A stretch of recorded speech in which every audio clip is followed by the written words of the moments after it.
Hey there, and welcome. If you're over 60 or you're close to someone who is, blood pressure is probably something that's on your mind. But what if I told you the real story isn't just about the numbers you see on that cuff? It's about something happening deep inside your body, and that the key to managing it might already be sitting in your kitchen. Okay, let's dive right in. So, let me just ask you this straight up. What's really going on inside your arteries as the years go by? It's not just about a stressful day at work or a little too much salt. There's something much, much deeper at play here. I want to start with a story, a pretty jarring one actually, from a cardiac surgeon. He said, and I quote, "I opened the chest of a 67-year-old man whose arteries looked like concrete pipes. He was on 4 blood pressure medications, 4 of them, and they still weren't enough. I mean, think about that. This man was doing everything his doctors told him, and he still ended up on the operating table." To really get why this happens, picture your arteries like a brand new garden hose, right? When you're young, it's flexible, it's elastic, it expands easily with the pressure of the water. But leave that hose out in the sun for a few decades, it gets stiff, brittle, and cracked. It can't handle the pressure anymore. Well, that's exactly what happens to our arteries. And the main culprit behind all this stiffening? It's a process called chronic inflammation. You can think of it like a silent, slow-burning fire inside the walls of your blood vessels. You can't feel it day to day, but it's there. And here's the most important part. Every single meal you eat is either fanning those flames or it's helping to put them out. But here's where the story takes a turn, and this is really the whole point of our chat today. The good news is, the answer isn't always another prescription.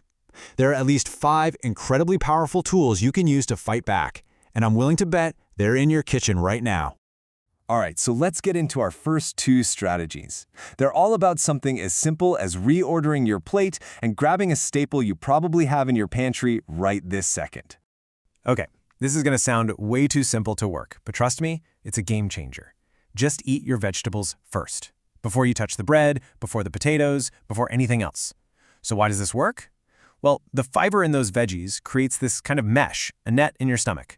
And that net slows down how quickly the sugar from the rest of your meal gets absorbed. This prevents a huge spike in insulin, which is a hormone that can literally cause your blood vessels to tighten up. We heard from one woman, a 71-year-old retired teacher, who tried this. She didn't change what she ate, just the order, and she called it the easiest thing I've ever done for my health. And get this, her blood pressure readings after meals dropped noticeably in just 2 weeks. All right, let's talk about our second kitchen tool, apple cider vinegar. And I know, you've probably heard all the hype, and it's smart to be a little skeptical. So let's forget the hype and just look at the actual science of why this works. So what's really cool here is that it's a 2-pronged attack. First, its main active ingredient, acetic acid, helps flatten out those same blood sugar spikes we just talked about. So it's like a backup for the veggies first rule. But it also does something else incredible. It boosts something called nitric oxide. Just think of nitric oxide as your body's own natural relax signal for your arteries. It tells them to open up and widen, which lets blood flow through so much more easily.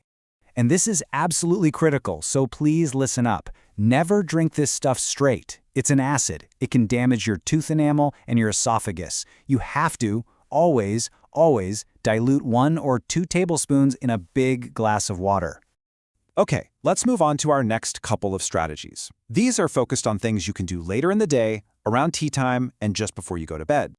So many of us check our blood pressure during the day, but the real danger for a lot of people is actually when they're asleep.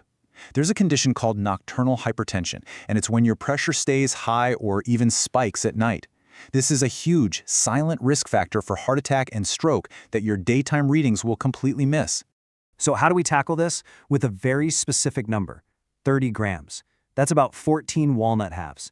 You eat them about 30 minutes before you go to sleep. Walnuts are just packed with compounds that help your blood vessels relax and support that natural, healthy drop in pressure your body is supposed to have overnight. Our fourth tool is pretty amazing, and it comes from this beautiful, vibrant red flower, hibiscus. For centuries, it's been a traditional remedy, and now modern science is finally showing us why.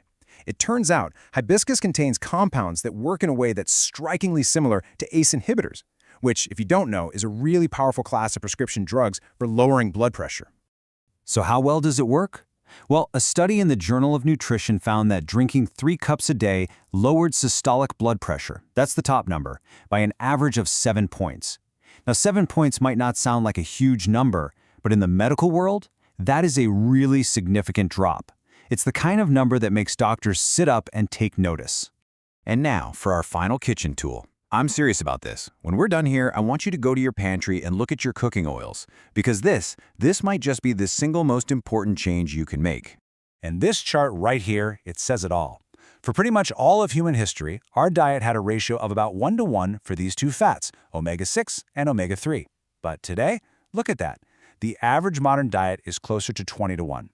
This massive imbalance is one of the main things driving that chronic inflammation that's making our arteries stiff. So what do? It's simple. We do an oil swap. It's time to get rid of the inflammatory seed oils, things like canola, soybean, sunflower, corn oil.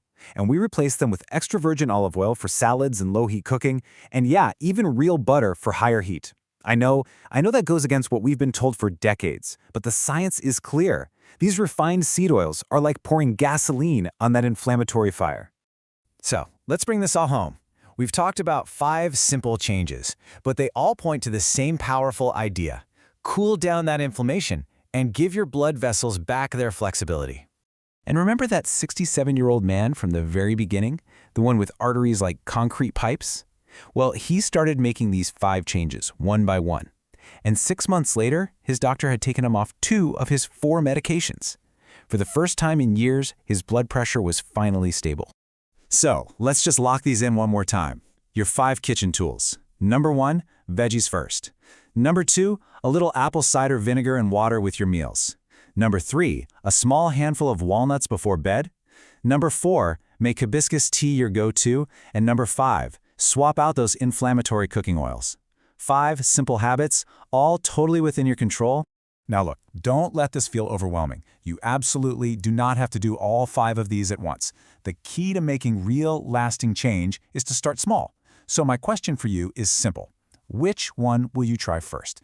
Maybe tonight you just put the veggies on your plate first. That's it. Just pick one and start right there. And finally, this is incredibly important. Please know that this information is for educational purposes only. It is not medical advice. Please do not stop or change any of your medications without talking to your doctor. Your doctor is your partner in your health. Bring this information to them, have a conversation, and make a plan together. Thank you so much for your time.